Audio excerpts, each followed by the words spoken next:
Okay, நம்ம வீட்டு பக்கத்தில் இருக்க என்சி போஸ்ட்டுக்கு இப்போ வந்தாச்சுங்க. நாங்கள் போய் ஃபில் பண்ண ஃபார்மை வந்து அங்கே சப்மிட் பண்ணிவிட்டு அதுக்கப்புறம் நம்மளோட போஸ்டலுக்கு வந்து அனுப்பி விட்ருவாங்க அந்த கார்டு.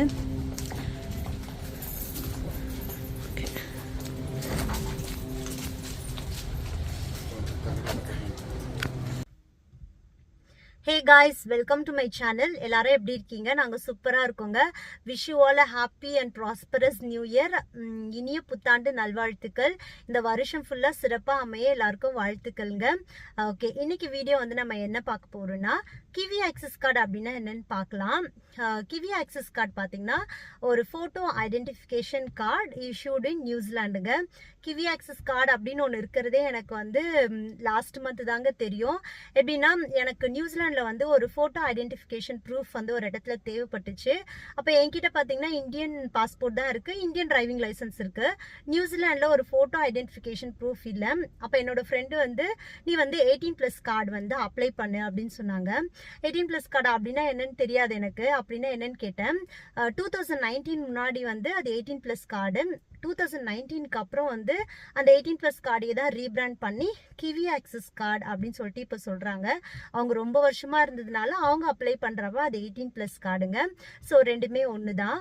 சூப்பராக இருக்கே. கிவி ஆக்சஸ் கார்டு வந்து யாருக்கெல்லாம் ரொம்ப யூஸ்ஃபுல்லாக இருக்கும்னா, நியூசிலாந்து பாஸ்போர்ட் இல்லாதவங்களுக்கு, நியூசிலாண்டில் டிரைவிங் லைசன்ஸ் இல்லாதவங்களுக்கு வந்து இது ரொம்ப ஹெல்ப்ஃபுல்லாக இருக்குங்க. ஏன்னா நிறைய இடத்துல வந்து நம்ம ஒரு ஐடென்டிஃபிகேஷன் கார்டை காட்டிட்டு போக வேண்டிய இடத்துக்குலாம் நம்ம கிட்ட டிரைவிங் லைசன்ஸோ ஒரு பாஸ்போர்ட்டோ இல்லைன்னா இந்த கிவி ஆக்சஸ் கார்டு வந்து காட்டிட்டு போகலாம். இது வந்து ஒரு நம்மளோட ஏஜ் ப்ரூஃபும் நம்மளோட ஐடென்டிட்டி ப்ரூஃபும் காட்டுறதுங்க. ஸோ ஓகே, நம்ம அப்ளை பண்ணலாம். அதுக்கு வந்து என்னென்ன எலிஜிபிலிட்டி க்ரைட்டீரியா அப்படின்னு பார்த்தீங்கன்னா, இந்த கிவி ஆக்சஸ் கார்டு வந்து மினிமம் 18 இயர்ஸ் அதுக்கு மேலே இருக்கவங்க அப்ளை பண்ணுவாங்க.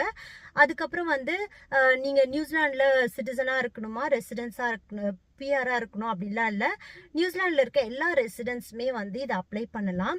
இதுக்கு வந்து நம்ம என்னென்ன வந்து ப்ரூஃப் ஆஃப் எவிடன்ஸ் கொடுக்கணும்னா, நம்மளுடைய ரெசிடென்ஸ் அட்ரஸ் கொடுக்கணுங்க.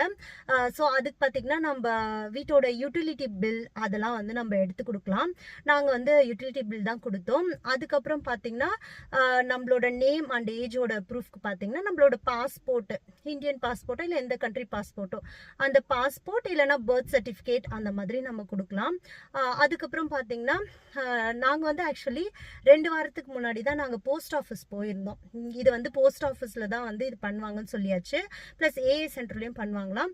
ஸோ நம்ம வீட்டு பக்கத்தில் பார்த்தீங்கன்னா போஸ்ட் ஆஃபீஸ் இருக்குது. ஸோ அங்கே டைரெக்டாக போயிட்டு நாங்கள் கிவி ஆக்சஸ் கார்டு வந்து அப்ளை பண்ணணும்னு சொன்னோம். அப்போ வந்து அவங்க கிவி ஆக்சஸ் கார்டு அப்ளை பண்ணுறதுக்கு ஒரு ஃபார்ம் கொடுத்தாங்க.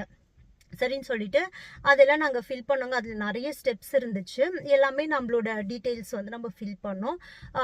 அதில் வந்து ஒரு ஸ்டெப்பு பார்த்தீங்கன்னா ஐடென்டிஃபையர் டீட்டெயில்ஸ் அப்படின்னு இருந்துச்சுங்க. என்னென்னா, நியூசிலாண்ட்லேயே இருக்கிற யாராவது நம்மளோட ஃப்ரெண்டோ நமக்கு தெரிஞ்சவங்களோ நியூசிலாண்டில் இருக்கவங்க வந்து அவங்களுக்கு வந்து நியூசிலாண்டில் ஒரு ஐடென்டிட்டி கார்டு இருக்கணும், அவங்கக்கிட்ட ஒரு ப்ரூஃப் இருக்கணும். அவங்க நமக்காக சைன் பண்ணணும் அந்த ஃபார்மில். அந்த ஸ்டெப் 7ல் தான் இருந்துச்சு, கரெக்டாக ஞாபகம். ஸ்டெப் 7ல் வந்து ஐடென்டிஃபையரோட டீட்டெயில்ஸ், அவங்க டீட்டெயில்ஸ் எல்லாம் ஃபில் பண்ணிவிட்டு அவங்க சைன் பண்ணணும். அப்புறம் வந்து இதுக்கு 2 பாஸ்போர்ட் சைஸ் தேவைப்படுங்க. அந்த பாஸ்போர்ட் சைஸ் ஃபோட்டோலையும் பார்த்தீங்கன்னா அதுக்கு பின்னாடி நம்மளோட நேம் எழுதியிருக்கணும், ஐடென்டிஃபையர் வந்து நமக்கு சைன் பண்ணியிருக்கணும். ஸோ நாங்கள் ஃபஸ்ட்டு டே போய் நாங்கள் விசாரிக்கிறப்ப ஓகே ஐடென்டிஃபையர்லாம் சைன் பண்ணணும் அப்படின்னு சொல்லிட்டு நாங்கள் என்ன பண்ணோம்னா ஃபார்ம் மட்டும் வாங்கிட்டு வீட்டுக்கு வந்துட்டோம். அப்புறம் வீட்டில் எல்லாமே ஃபில் பண்ணிவிட்டு எங்களோட ஃப்ரெண்டு எங்களுக்காக சைன் பண்ணாங்க. ஃபோட்டோ பின்னாடி 2 ஃபோட்டோ பின்னாடியும் நேம் எழுதி சைன் பண்ணிவிட்டு அதுக்கப்புறம் வந்து ஃபார்ம்லேயும் ஃபில் பண்ணி சைன் பண்ணிட்டாங்க. பண்ணிவிட்டு இன்றைக்கி தாங்க நாங்கள் வந்து திருப்பி போஸ்ட் ஆஃபீஸ் போயிட்டு சப்மிட் பண்ணோம். அப்போ வந்து நம்ம ஃபார்ம் எல்லாம் ஃபில் பண்ணி ரெடி பண்ணி எடுத்துகிட்டு போகும்போது நம்மளோட பாஸ்போர்ட்டையும் வச்சு எடுத்துகிட்டு போகணும். ஏன்னா நம்மளோட பாஸ்போர்ட்டில் இருக்கிற நம்மளோட நேமு ஏஜ் எல்லாமே வந்து கரெக்டாக இருக்கான்னு செக் பண்ணுவாங்க. செக் பண்ணிவிட்டு அதோட ப்ரூஃப் ஆஃப் அட்ரஸ்க்கு யூட்டிலிட்டி பில் எடுத்துகிட்டு போயிருந்தோம். அதையும் வந்து செக் பண்ணிவிட்டு அப்புறம் ஒரு ஃபார்முக்கு பார்த்திங்கன்னா $60 சார்ஜ் பண்ணாங்க. ஒரு ஒருத்தருக்கு $60 சார்ஜ் பண்ணாங்க.